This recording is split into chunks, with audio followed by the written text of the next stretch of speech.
बिस्मिल्लाहिर्रहमानिर्रहीम। अल्लाह ताला बनी इसराइल की मिसाल देकर समझा रहे हैं कि पहले इस कौम को दुनिया की अमामत या लीडरशिप दी गई। नफाक, बेअमली और दुनिया परस्ती में पढ़कर उन्होंने ये मनसब खोया। अब मुसलमानों को हदायत की जा रही है कि तुम ये ना करना, वरना तुम भी अल्लाह के गज़ब से ना बच सकोगे। जो अल्लाह का मैसेज पहुंचाने की कठिन जिम्मेदारी नबी करीम सल्लल्लाहु अलैहि वसल्लम पर आई थी, अब वो उम्मत मुसलमा पर आयद है। और जो लोग अल्लाह की नाफरमानी में मुब्तला हो जाते हैं, अल्लाह फरमाते हैं कि वो दुनिया की ज़िंदगी को ही सब कुछ समझने लगते हैं।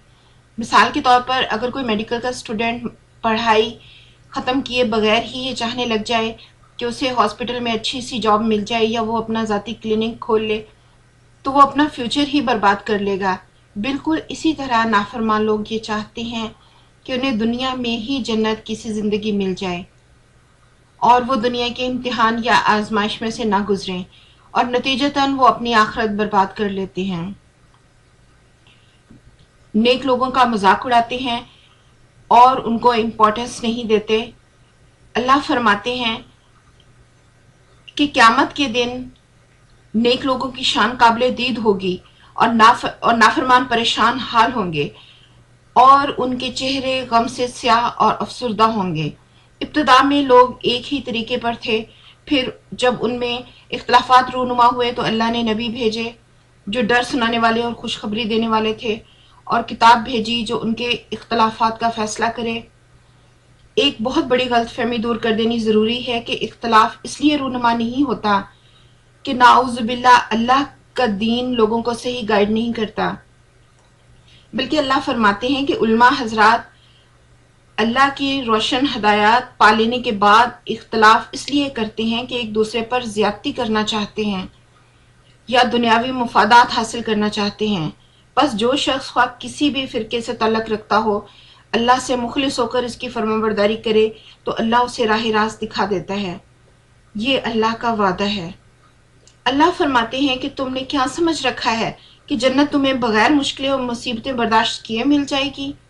नहीं, बल्कि तुमसे पहले लोगों पर तुमसे भी बड़ी मुश्किलें और मुसीबतें आईं, और इस कदर मुश्किलें आईं कि वो हिला दिए गए और रसूल तक पुकार उठा कि अल्लाह की मदद कब आएगी। इस वक्त उन्हें तसल्ली दी गई कि अल्लाह की मदद करीब है। हम अपना रुपया पैसा जो गरीबों मस्किनों पर खर्च करते हैं या अपने वालिदैन और रिश्तेदारों पर खर्च करते हैं, अल्लाह उसका अजर अता फरमाएंगे। अल्लाह फरमाते हैं कि तुम्हें जंग का हुक्म दिया जा रहा है और वो तुम्हें नागवार है। हमारी अकल नाकस है, हम किसी चीज़ को अच्छा समझते हैं लेकिन फ्यूचर में वो हमारे लिए बुरी साबित होती है, और अल्लाह का इल्म मुकम्मल है, इसलिए उसके हुक्म पर आंखें बंद करके भी अमल किया जा सकता है, चाहे हमें नागवार लगे।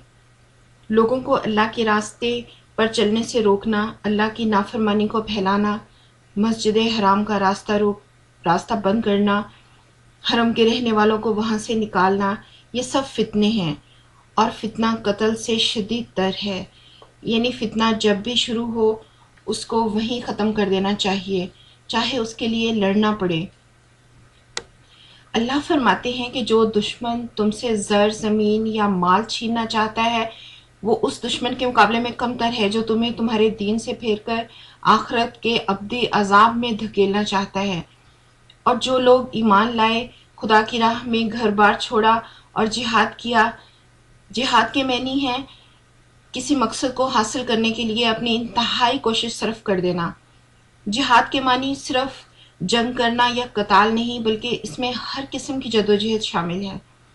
मुजाहिद वो शख्स है जिसकी सरगर्मियाँ और एक्टिविटीज़ अपने मकसद को हासिल करने के लिए हों, यहाँ तक कि अगर इस मकसद के लिए जान भी देनी पड़े तो दरेक ना करे।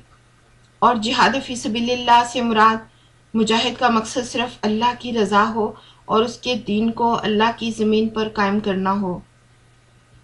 यतीमों के बारे में ये इजाज़त दे दी गई कि उनका माल अपने माल के साथ इकट्ठा रख सकते हैं, और अल्लाह तुम्हारी बदनीयती और नेकनीयती को जानता है।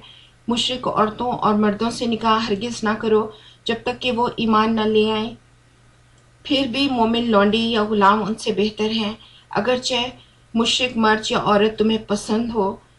یہ لوگ تمہیں آگ کی طرف بلاتے ہیں جبکہ اللہ تمہیں اپنی مغفرت اور جنت کی طرف بلاتا ہے۔ کچھ لوگوں کی عادت ہوتی ہے کہ بات بات پر قسم کھا لیتے ہیں، یا ان کا تکیہ کلام ہوتا ہے، یعنی بے مقصد اور بلا ارادہ قسم کھا لیتے ہیں۔ اس پر اللہ گرفت نہیں فرمائے گا، مگر وہ لوگ کہ جو قسم ارادے اور سچے دل سے کھاتے ہیں، اور پھر اگر وہ اپنی قسمیں پوری نہیں کرتے تو ان کی باز پرس ہوگی۔